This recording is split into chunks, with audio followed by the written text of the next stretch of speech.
They laughed when I showed up in work boots. My own wife joined in, calling me her blue-collar husband like it was cute.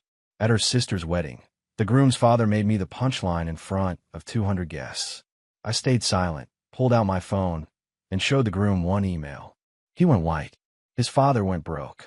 And my wife, she learned that the man she'd been mocking for 20 years owned everything she thought made her important. My name is Robert Harrington. Most people call me Rob. I'm 49 years old, and for the last 23 years, I've been in the energy business. Started at the bottom, worked my way up through grit and long nights that turned into long years. I was the guy installing solar panels on commercial rooftops in Phoenix when it was 115 degrees, when most people thought renewable energy was a pipe dream for hippies and dreamers. By the time I hit 37, I wasn't just working in solar energy. I owned it. 5 solar farms across 3 states, contracts with municipalities that would make your head spin, and a portfolio that could fund a small country's infrastructure. But here's the thing. Nobody knew. I retired early. That's what the paperwork said. Anyway, what I really did was step back, restructure everything under a Delaware trust called Clearview Energy Holdings. Boring name. On purpose. The kind of name that sounds like a failed tech startup or a community credit union. I wanted silence, not spotlights. I'd spent enough years in boardrooms with men who wore too much cologne and had too little spine, men who talked big and delivered small. So I disappeared into the background, ran everything from my home office with a second phone and a laptop that had more security than a federal building. Then I met Jennifer. Jen. She liked that I wasn't flashy, said I felt steady, dependable, like a good investment that wouldn't tank overnight. She didn't ask many questions about what I did before we got married, and I didn't volunteer much. I told her I'd retired early from the energy sector, made some smart investments, kept things simple. That was enough for her. I think she liked the idea of being the ambitious one, the one still climbing while I'd already plateaued and settled into a comfortable routine. We had 2 kids. Tyler, 25 now, getting his MBA at Wharton. Madison, 22, in her second year of med school at Johns Hopkins. Both schools cost more than most people's mortgages, but I never blinked. Jen thought they'd earned scholarships, special grants from some foundation with a name she never bothered to look into. The foundation was me. I'd set it up years ago, funneled the tuition through it, so the kids would think they'd earn it on merit alone. Jen knew the truth but never told them. She liked them thinking they were exceptional without needing my help, without owing me anything. I still wore the same boots I'd worn when I was managing solar installation sites 15 years ago. Drove a 10-year-old Ford pickup that Jen hated with a passion. She'd tell her friends I was charmingly stubborn, that I had blue-collar roots I couldn't shake. What she really meant was that I embarrassed her. I didn't fit the aesthetic she was building on Instagram, the one where she was married to someone successful, but just mysterious enough to be interesting without overshadowing her. I never corrected her. Why would I? The truth was, I didn't need anyone to know what I'd built. Power doesn't come from being seen. It comes from being underestimated, from sitting quietly while everyone else assumes you're irrelevant. And then came the wedding invitation. Her sister's big day. 200 guests at some vineyard estate. I had a feeling it was going to be interesting. The vineyard estate was exactly what you'd expect. White tents, string lights, 200 guests dressed like they were attending a royal wedding. Jen had insisted I wear slacks and a button-down, but I drew the line at the sport coat. Compromised with a clean pair of jeans and my usual boots. She gave me that look, the one that said I was embarrassing her before we even got out of the truck, but she didn't say anything. Not yet. The ceremony was fine. Standard vows, crying bridesmaids, the whole production. It was the reception where things got interesting. I was standing near the catering tent, nursing a warm can of Coke, because apparently bottled water wasn't fancy enough for the welcome toast, when Frank Millerson took the microphone. He was the groom's father, 61 years old, wearing a tuxedo that probably cost more than my truck. Brett, his son, stood next to him, looking uncomfortable, like he'd rather be anywhere else. Frank raised his champagne glass, that self-satisfied smirk plastered across his face. You know, Frank said, his voice carrying across the reception, some folks just never evolve, still clinging to their blue-collar pride like it's some kind of badge of honor. He gestured vaguely in my direction. Bless their hearts. Laughter rippled through the crowd. That nasal, Hollow kind of laughter that comes from people who've never worked a real day in their lives. Then Jen's voice cut through. My wife, standing at her table near the wedding party, chimed in with a theatrical sigh loud enough for everyone to hear. That's just my husband, she said, giving the CEO at her table a conspiratorial smile. He insists on dressing like that. It's his thing. I think he believes it's principled or something. More laughter. I didn't flinch. I've been expecting something like this, just not this soon. I checked my phone. The email had come in exactly 4 minutes earlier. Subject line: termination authorization. Approved. Frank Millerson. Effective immediately. I didn't need to cause a scene. That's not how I operate. But I do believe in timing, and I don't believe in letting people walk off a cliff without at least showing them the edge first. I walked over to Brett, the groom, who was dabbing sweat off his forehead with a monogram napkin, leaned in close enough that only he could hear. You might want to read this, I said quietly, showing him my phone screen. His eyes scanned the email. First confused, then stunned, then something close to panic. His face went white, actually drained of color like someone had pulled a plug. His mouth opened, but nothing came out. Then he turned fast, nearly knocked over a floral centerpiece, and marched across the lawn to where his father was still basking in his moment of superiority. I watched Brett grab Frank's arm and whisper something urgently. Frank blinked twice, his smile faltering. Then Brett said it louder, just loud enough for the nearby tables to catch. Dad. Brett's voice shook slightly. His company owns yours. You're fired. The words hung in the air like smoke. Frank's champagne glass tilted, spilling a slow golden line down his tuxedo sleeve. He didn't notice. He was staring at me like I'd just pulled a gun. The tables closest to them went silent first. Then the silence spread like a ripple across still water. Heads turned. Whispers started. I didn't say a word. Just walked back to the drink station and opened another warm Coke. Tasted about the same as the first. You'd be amazed how fast someone's attitude recalibrates when they realize the man they just mocked signs the checks that fund their lifestyle. The silence didn't last long. It never does. What followed was something between confusion and calculation. That moment when a room full of people suddenly realizes they've been laughing at the wrong person. I didn't move from my spot by the drink station. Just stood there, letting the moment breathe. Frank Millerson was still frozen, his champagne glass now dripping onto his polished shoes. Brett had stepped back, his face a mixture of shock and something that looked like respect he'd never shown his father before. Then I noticed movement. Robert Gelman, retired senior VP of logistics for one of the largest energy consultancies on the West Coast, was walking toward me. We'd crossed paths 12 years ago during a regional energy summit in Sacramento, negotiated a grid integration deal that saved his company millions. He was 73 now, moved slower, but his handshake was still firm when he reached me. Still wearing boots to weddings. I see, Gelman said quietly, just loud enough for me to hear. I shook his hand. Still attending events you pretend to hate? He gave me a short chuckle, then leaned in. They're going to figure out too late, Rob. They always do. He patted my shoulder once and walked away. No fanfare, no explanation to anyone watching. Just a nod between men who understood how power actually works. More movement. Sarah Castellano, CEO of a mid-tier solar installation company that contracted with 2 of my farms, approached next. She didn't say anything at first, just extended her hand. When I shook it, she smiled. I should have connected the dots sooner, she said. Clearview Energy Holdings. The silent partner in half the renewable contracts in the Southwest. That's you, isn't it? I gave her the kind of nod that doesn't confirm anything, but doesn't deny it either. One by one, they came. A procurement officer from San Diego. A legislative aide who'd worked on energy policy. Someone's uncle who used to do environmental law, but now just stared at me like he'd seen a ghost. These weren't Jen's social media friends or Frank's country club crowd.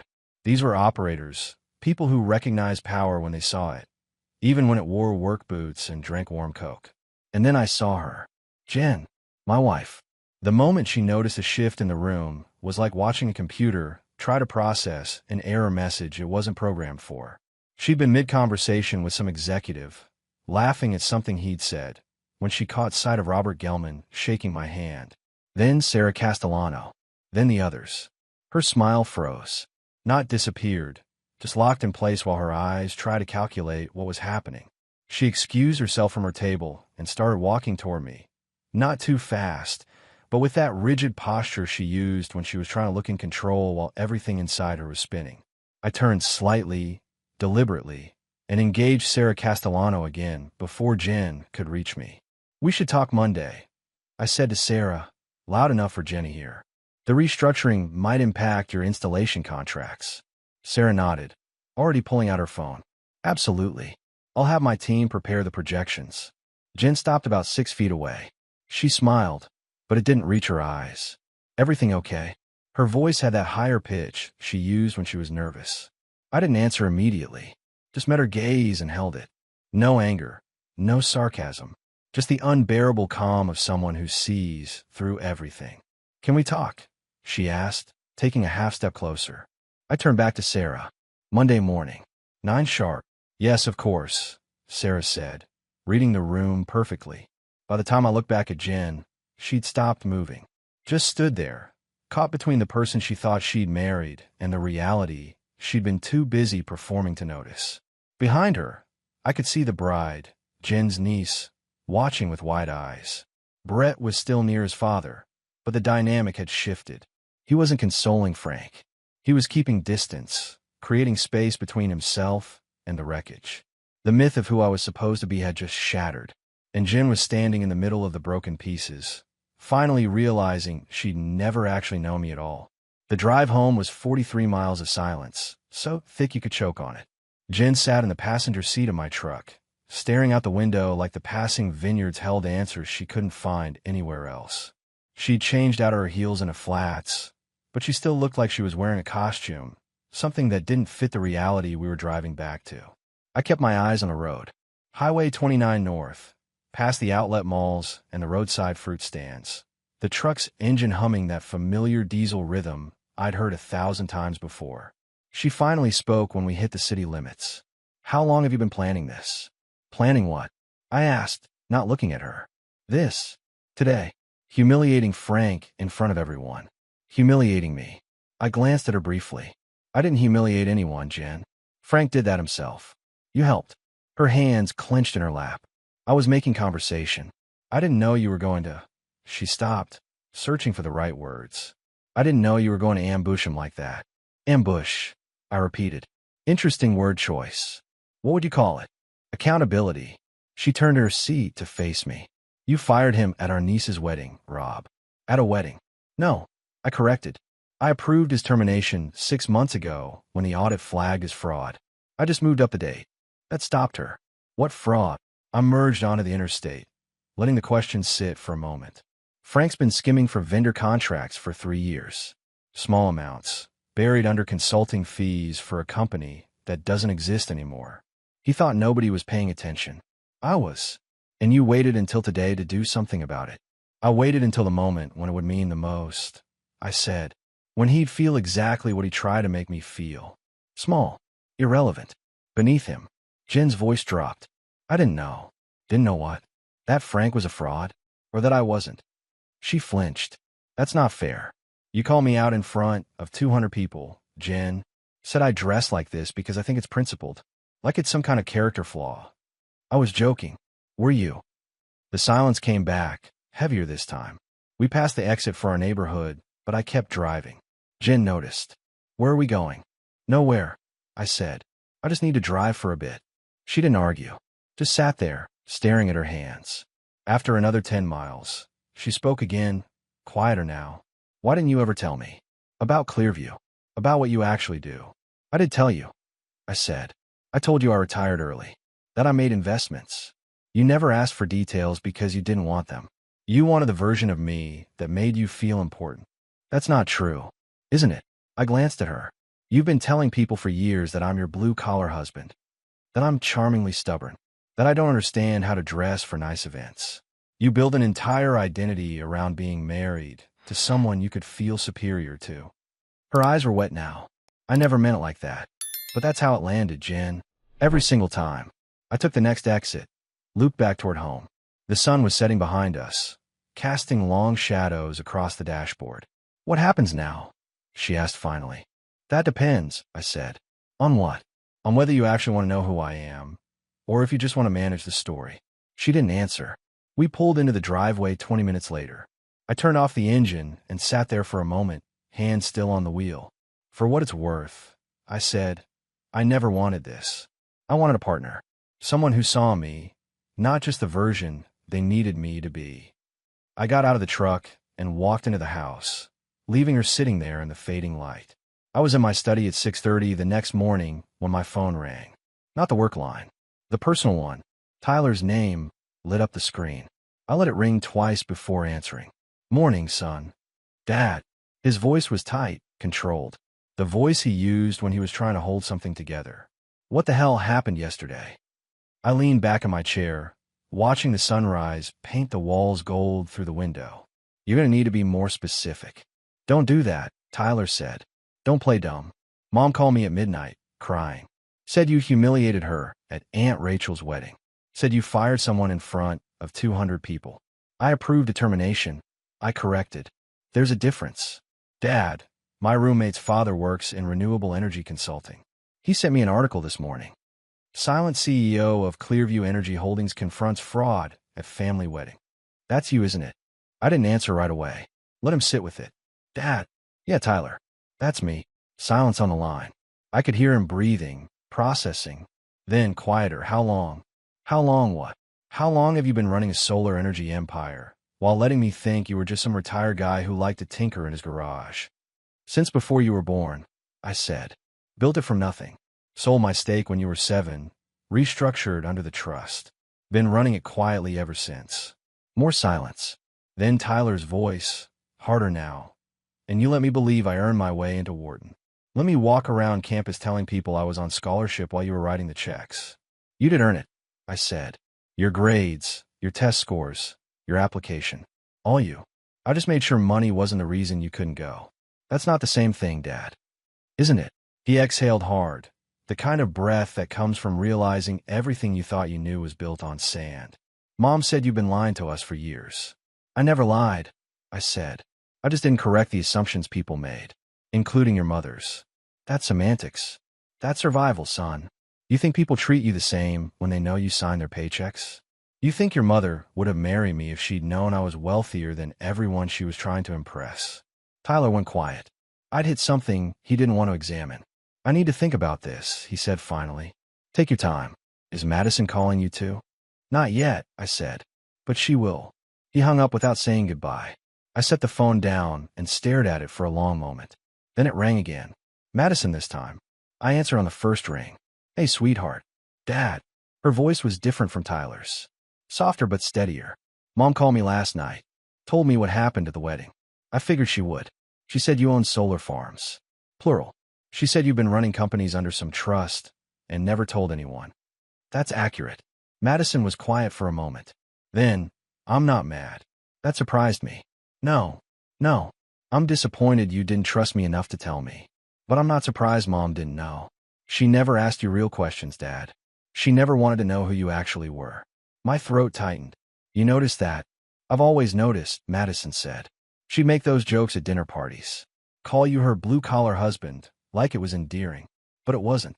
It was mean. She was making herself bigger by making you smaller.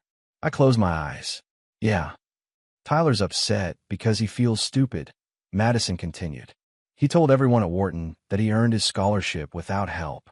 Now he thinks people are going to find out his dad bankrolled it and call him a fraud. He did earn it. I know that. You know that. But Tyler's pride is hurt. He'll come around. And you. Madison's voice softened. I'm just sad you felt like you had to hide who you were. Even from us. I didn't want you growing up entitled, I said. Didn't want you thinking money solved everything, or that you didn't have to work because your old man had it covered. I get it, she said. But Dad, we're adults now. We deserve to know. She was right. I knew she was right. What happens now? Madison asked. With your mother? With everything. I looked out the window at the driveway. Jen's car was still there. She hadn't left. Hadn't come inside either. I don't know yet, I said honestly. But I'm done pretending to be someone I'm not. Good, Madison said. You shouldn't have to. We talked for another 10 minutes before she had to go to class. When I hung up, I sat there in the quiet of my study, surrounded by the life I'd built in secret, and wondered if it had been worth it. The first article hit at 8:15. Local business blog, small circulation, but enough to get the ball rolling. Headline: Wedding Disruption Exposes Corporate Fraud and Hidden Identity. By 9:30, it had spread. A regional energy newsletter picked it up, then a corporate accountability website. By noon, someone had posted the video. 22 seconds long. Grainy, shot on someone's phone from near the dessert table. Frank's voice, clear as day. Some folks just never evolve, still clinging to their blue-collar pride. Then Jen's laugh, her voice chiming in. That's just my husband. He insists on dressing like that. The video ended with a blurry shot of me showing Brett my phone, then Brett going pale. It went viral in the worst possible way. Not viral like a celebrity scandal. Viral like a case study in public humiliation. Business podcasters picked it up. Leadership coaches used it as an example of strategic silence. One consultant even wrote a LinkedIn post titled, "The Power of Underestimation. Lessons from a Solar CEO in Work Boots." Jen saw it around 1 in the afternoon. I was in the kitchen making coffee when I heard her phone buzz nonstop from the living room. She'd finally come inside around 8, gone straight to the guest room without a word. Now, she emerged, holding her phone like it was radioactive. "It's everywhere," she said, her voice hollow. "The video. The articles. Everyone's sharing it." I poured my coffee, didn't look at her. "I know. You know." Her voice pitched higher. "This is destroying me, Rob. My friends are texting, asking if it's real. My boss just called, asked if I needed personal time to deal with a family situation. They're talking about me like I'm a scandal." "You are a scandal," I said quietly. "You mocked your husband in front of 200 people. Someone recorded it. Now people know." She slammed her phone on the counter. "I didn't know you were. I didn't know any of this. Because you never asked. That's not fair." I turned to face her. "Jen, I told you when we got married that I'd worked in energy and retired early. You never once asked what that meant. Never asked about my portfolio, my investments, what I actually did with my time. You were happy not knowing because it let you play the successful wife married to the humble retired guy." Her eyes were red. "I thought you were being modest. I was being private. There's a difference." She pulled out a chair and sat down hard, her head in her hands. "What do I tell people?" "The truth." "Which is what, exactly?" "That your husband built a renewable energy company from the ground up, retired early, and has been managing it quietly for years. That you made assumptions and never bothered to verify them." She looked up at me, tears streaming down her face. "They're going to think I'm an idiot." "Maybe," I said. "Or maybe they'll think you're a person who made a mistake. Either way, that's not my problem to solve." My phone buzzed. Text from Sarah Castellano. "Media is picking this up. You want me to issue a statement on behalf of Clearview?" I typed back. "No statement. Let play out." Jen watched me. "Who was that?" "Business." "Business," she repeated bitterly. "You have a whole world I know nothing about." I corrected. "Past tense. You could have known. You chose not to." She stood up, wiping her eyes. "I'm going to my sister's." "Rachel's?" "The one whose wedding we just disrupted. She called this morning. She's upset, but she understands. She said Aunt Patricia told her Frank had it coming. That you'd given him more chances than he deserved." I raised an eyebrow. "Aunt Patricia said that. Apparently she worked in HR for an energy company 30 years ago. Recognized you at the reception. Told Rachel you were one of the good ones who actually cared about ethics. Small world." Jen grabbed her purse. "I need space to think, Rob. I need to figure out what this means." "Take your time," I said. She paused at the door. "Are we going to be okay?" I met her eyes. "I don't know, Jen. Depends on whether you want a real marriage or just want to fix your image." She left without answering. A week after the wedding, my phone rang at 2 in the afternoon. Unknown number. I almost didn't answer, but something told me to pick up. "Mr. Harrington." The voice was unfamiliar, male, younger than mine. "This is Brett Millerson." I set down the report I'd been reading. "Brett, I know this is probably the last call you expected," he said. His voice was steady but carried weight, like a man who'd been doing a lot of thinking. "I want to talk to you. In person, if possible." "About what?" "About my father. About the wedding. About everything." We met at a coffee shop 40 minutes later. One of those places with exposed brick and baristas who took their craft too seriously. Brett was already there when I arrived, sitting in a corner booth, looking like he hadn't slept in days. I slid into the seat across from him. "You look rough." "I called off the wedding," he said without preamble. Well, postponed. Indefinitely. I nodded. How's your fiancé taking it? Better than I expected. She said she'd been having doubts anyway. Said my father made her uncomfortable at the rehearsal dinner. He laughed, but there was no humor in it. Turns out everyone saw what I didn't want to see, which is that my father's a fraud, a thief, a man who spent years stealing from people who trusted him while I defended him to anyone who'd listen. I flagged down a waitress, ordered black coffee. Brett already had a cup going cold in front of him. I went through his files. Brett continued. After you showed me that email, I couldn't let it go. I found everything. The fake consulting contracts, the vendor kickbacks, the shell company he created in 2019. He stole almost $400,000 over 3 years, Mr. Harrington. I know. You knew all of it. Most of it. My audit team flagged it 6 months ago. I had legal verify everything before I moved forward. Brett's jaw tightened. Why did you wait? Why not fire him the moment you found out? Because firing him quietly wouldn't have changed anything, I said. He would have found another job, done it again, hurt more people. This way, everyone knows exactly who he is. The waitress brought my coffee. I took a sip, watching Brett process that. I hired a forensic accountant, Brett said finally. I want to trace every dollar, find everyone he stole from, figure out how to make it right. That's going to take time and money. I have time, and I'll figure out the money. He met my eyes. I also wanted to ask if you consider giving me a job. That surprised me. A job. I know it sounds crazy. I know my father just destroyed any goodwill you might have had toward my family. But I have a degree in energy policy from UC Davis. I've been working for a renewable consulting firm for the last 3 years, and I want to prove that I'm nothing like him. I studied him for a long moment. He didn't look away. What position are you looking for? The lowest one you have. I don't care if I'm answering phones or filing permits. I just want to learn from someone who actually has integrity. I set down my coffee cup. You understand that if I hire you, people are going to think it's charity, or guilt, or some kind of PR move. I understand, Brett said. But I also understand that you don't strike me as someone who cares what people think. Fair point. I'll think about it, I said. Send me your resume and a cover letter explaining why you want to work for the man who fired your father at your wedding. Brett's mouth twitched, almost a smile. Thank you, Mr. Harrington. Call me Rob. And Brett, if I do this, I'm going to work you harder than anyone else in that building. You're going to earn every dollar, every ounce of respect. No shortcuts. I wouldn't want it any other way. We shook hands. He left first, and I sat there with my coffee, thinking about second chances and whether everyone deserved them. My phone buzzed. Text from Madison. Mom's asking about you. Says she doesn't know how to fix this.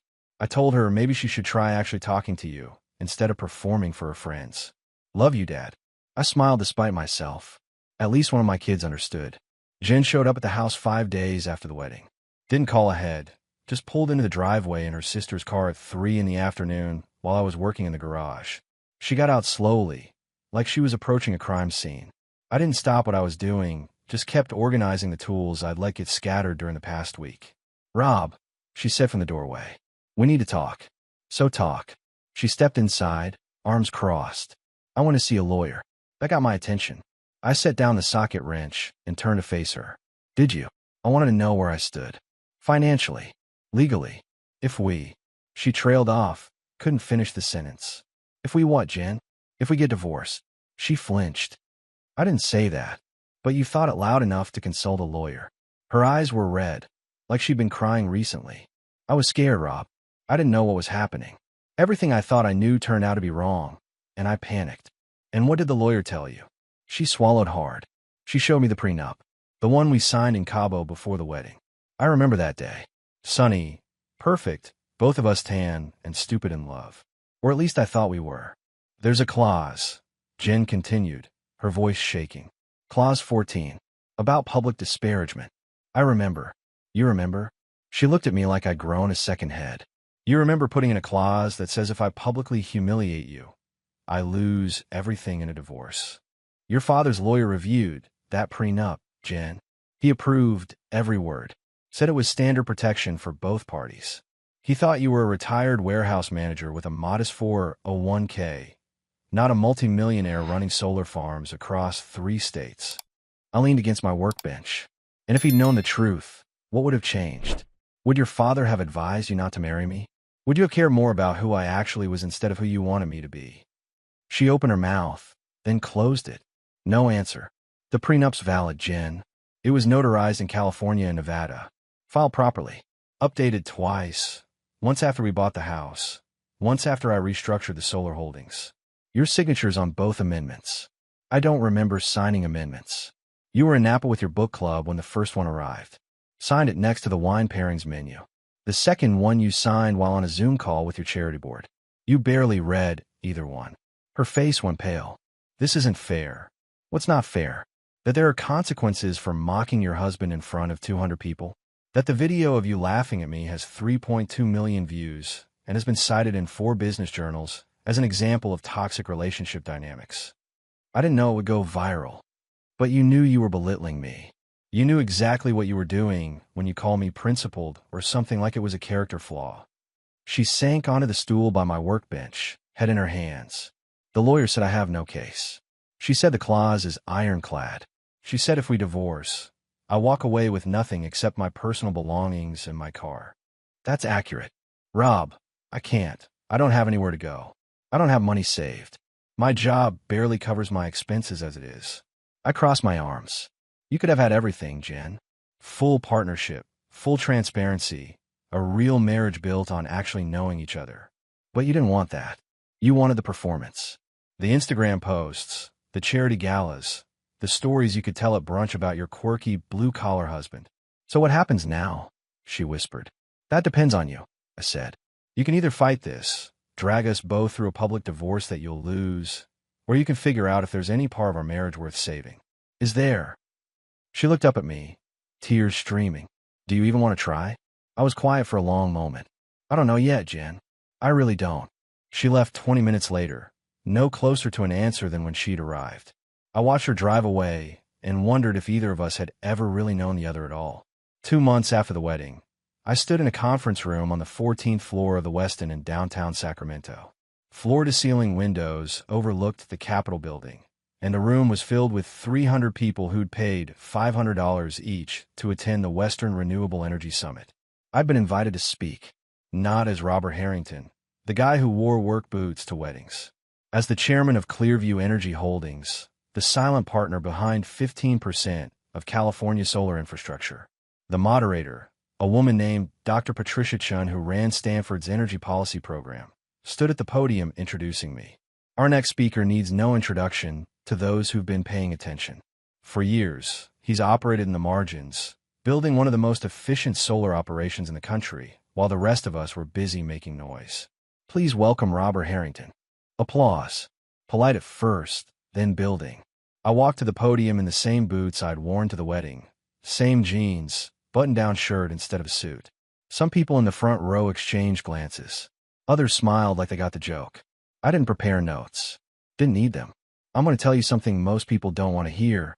I started. Power isn't about being seen. It's about being effective. For 23 years, I built solar farms while everyone else built personal brands. And you know what? My panels still generate electricity when the cameras aren't rolling. Some laughter, some uncomfortable shifting. I spoke for 18 minutes. Talked about quiet leadership, about building infrastructure instead of Instagram followings, about the difference between making noise and making change. When I finished, the applause was immediate. Standing ovation from the back half of the room.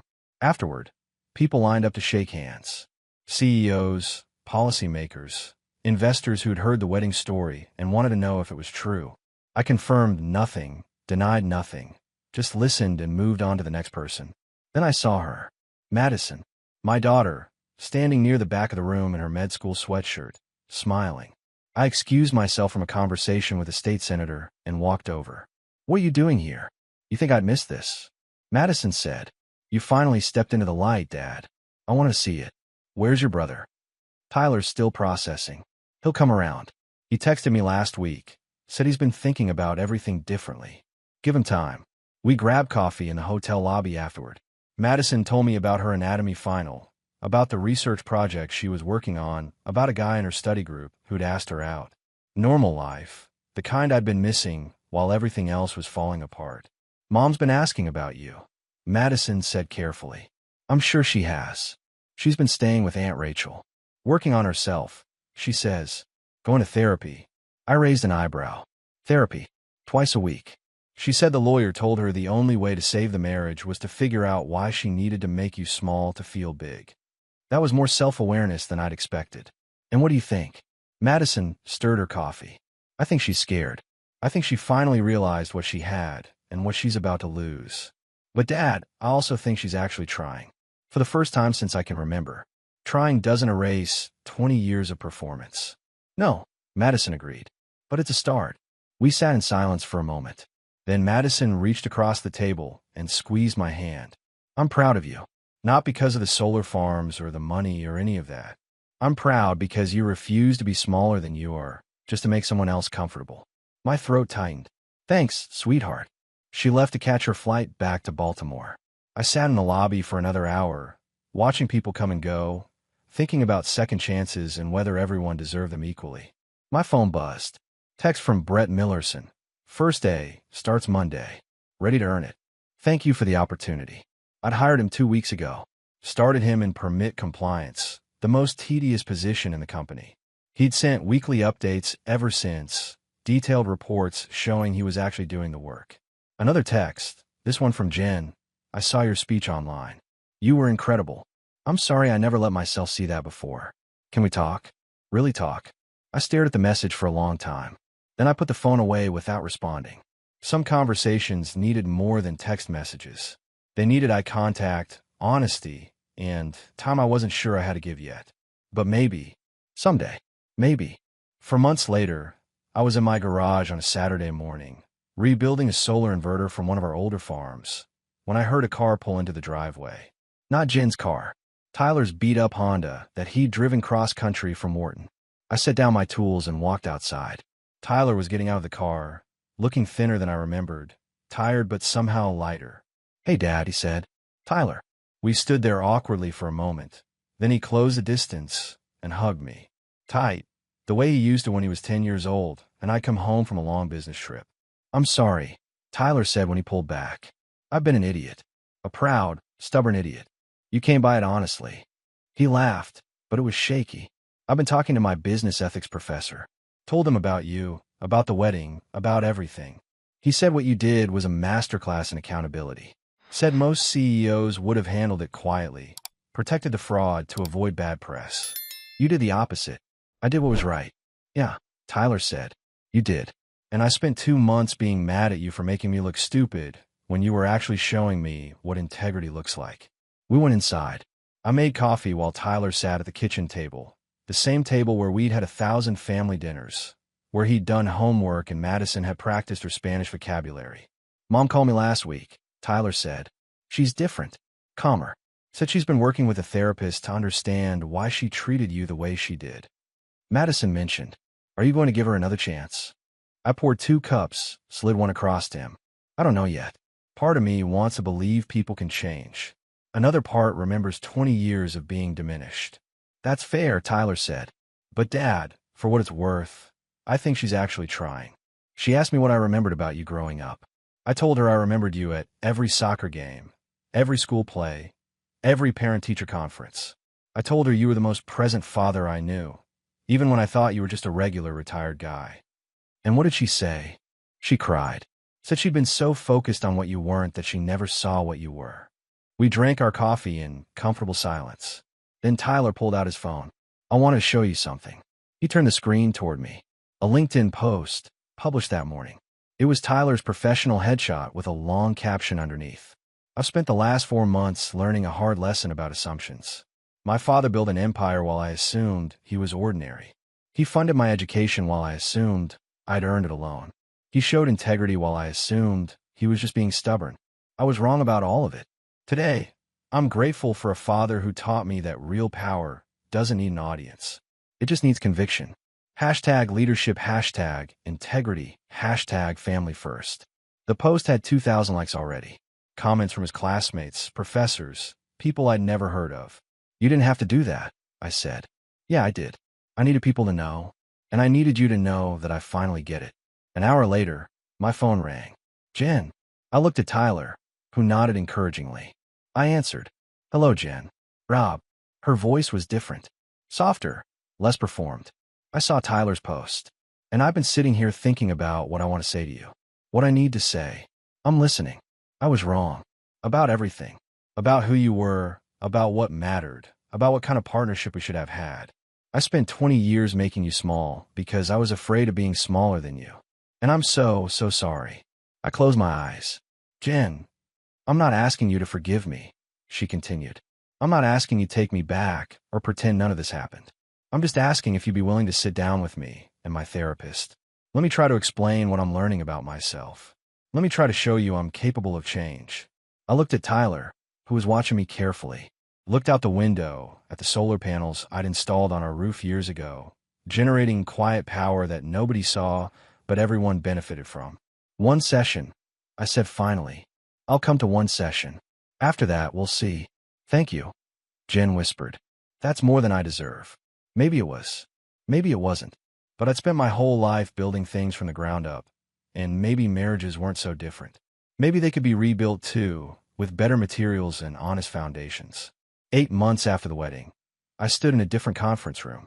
This time, it was our solar farm in Fresno, and I was shaking hands with Brett Millerson, who'd just been promoted to junior project manager after proving himself in ways his father never had. Congratulations, I said. Earned it, Brett replied with a tired smile. Every late night, every permit filing, every thankless task you threw at me. And you'll earn the next promotion too. He laughed. I wouldn't expect anything less. Madison visited for Thanksgiving. Tyler came too. Even Jen showed up, hesitant but trying. We ate turkey and avoided the hard topics, but there was something different in the air. Something honest. We weren't fixed. We might never be what we were, or what we could have been, but we were real now. No performances, no pretending, no hiding behind versions of ourselves we thought other people needed to see. That night, after everyone left, I sat on my back porch and looked up at the stars. Thought about Frank Millerson, wherever he was now, probably still bitter, still blaming everyone but himself. Thought about all the people who'd mocked me over the years for wearing work boots and driving an old truck. And I smiled, because at the end of the day, the sun still rises. The panels still convert light to energy. The work still gets done, and the man in the boots, he's still standing.